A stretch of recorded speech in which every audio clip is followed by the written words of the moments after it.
Doctor فرح ناز عابدہ.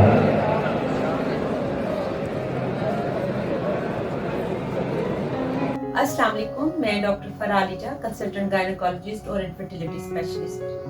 اکثر patients مجھ سے یہ سوال کرتی ہیں کہ حمل کے دوران ہم نے خوراک کیسی لینی ہے. تو سب سے پہلے ہم بات کرتے ہیں گوشت کی، کیونکہ یہ روزمرہ کے استعمال میں ہونے والی چیز ہے. تو میں اپنی بچیوں کو یہی بتاتی ہوں کہ بیٹے آپ گوشت کھا سکتے ہیں، آپ کو گوشت منع نہیں ہے، بلکہ گوشت آپ کے لیے کھانا اچھا ہے، کیونکہ یہی گوشت ہے جو آپ کی ہیموگلوبن کو بڑھاتا ہے. لیکن گوشت میں جو خاص طور پہ ایک بات یاد رکھنے والی ہے وہ یہ ہے کہ کچین پہ جو گوشت ہو وہ آپ نے نہیں کھانا.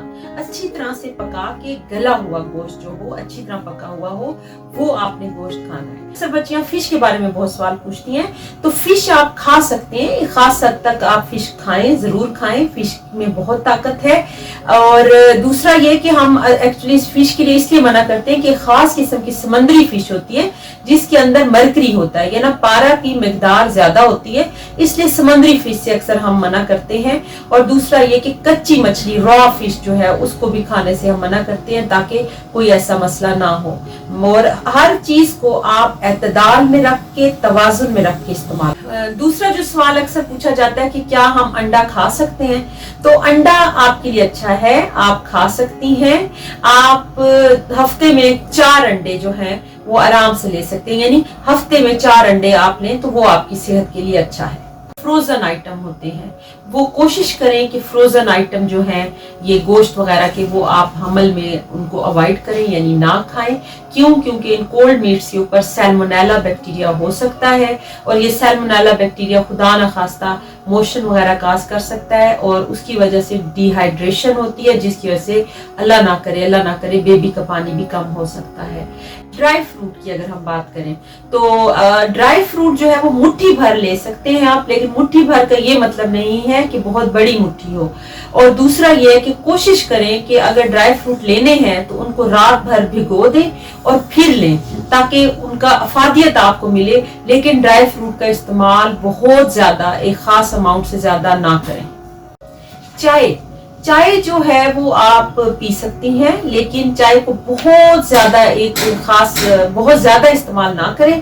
لیکن دن میں 2 سے 3 کپ لینے میں کوئی مسئلہ نہیں ہے. کافی جو ہے، کافی آپ کے خاص طور پہ بلیک کافی گروتھ کو کم کرتی ہے بیبی کی، اس کے لیے ہم بلیک کافی سے منع کرتے ہیں. لیکن دوسری کافی کبھی کبھار 1 کپ لینے میں کوئی مسئلہ نہیں. حمل کے دوران کوشش کریں کہ باہر کی بنی ہوئی چیزیں کم سے کم کھائیں. کیونکہ جو باہر کی چیزیں ہیں، اللہ نہ کرے ہیپاٹائٹس ای جو ہے وہ اس کا روٹ اوروفیکل ہے. ٹھیک ہے، اللہ نہ کرے اگر وہ خدا نہ خواستہ حمل میں ہو جائے تو وہ بہت زیادہ خطرناک ہو سکتا ہے. اس لیے میں اپنی بچیوں کو منع کرتی ہوں کہ بیٹے آپ نے باہر کی بنی ہوئی چیزیں نہیں کھانی. اگر کسی چیز پہ بہت دل کر رہا ہے تو وہ گھر میں صاف ستھرے طریقے سے بنا کے کھائیں. پھل اور سبزیاں آپ کے لیے بہت اچھی ہیں. کیونکہ آپ روزمرہ میں جتنی بھی سبزیوں کا استعمال کریں گے آپ کو قبض کی شکایت نہیں ہوگی. لیکن سبزیوں کے بارے میں اگر ہم بات کریں تو سب سے زیادہ جو اہم بات ہے وہ یہ ہے کہ آپ نے سبزیوں کو بہت اچھی طرح سے دھو کے استعمال کرنا ہے، چاہے وہ پھل ہو یا سبزیاں ہوں. سبزیوں کے کیونکہ سیلمونیلا ایک خاص قسم کا بیکٹیریا ہوتا ہے، اگر ہم ان کو اچھی طرح سے نہیں دھوتے تو خدا نہ خواستہ، کیونکہ حمل کے دوران ہماری قوت مدافعت کم ہوتی ہے، اس کی وجہ سے خدا نہ خواستہ یہ بیکٹیریا ہم پہ افیکٹ کر سکتا ہے. اس لیے سب سے زیادہ ضروری بات ہو گئی ان کو اچھی طرح سے دھو کے کھانا ہے. دوسرا، اناناس کا استعمال تھوڑا کم کریں.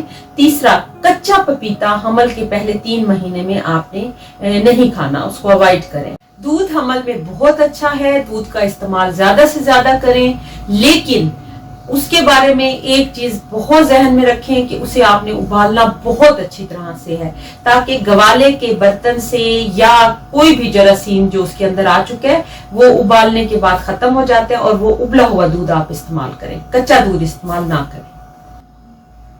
حمل کے دوران ایک خاص چیز جس کا آپ کو بہت خیال رکھنا چاہیے، کوئی بھی دوائی اپنی ڈاکٹر کی اجازت اور اس کے پوچھے بغیر نہ استعمال کریں.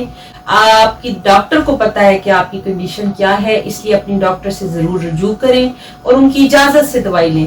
نیند کی ادویات کو حمل کے دوران استعمال کرنے سے گریز کریں، کوشش کریں کہ آپ نہ استعمال کریں، اگر کرنی بھی ہے تو اپنی ڈاکٹر سے پوچھ کے کیجیے۔ دارالشفا ہسپتال 65/2 کمرشل روڈ، خدا بخش کے B colony, airport road, Lahore.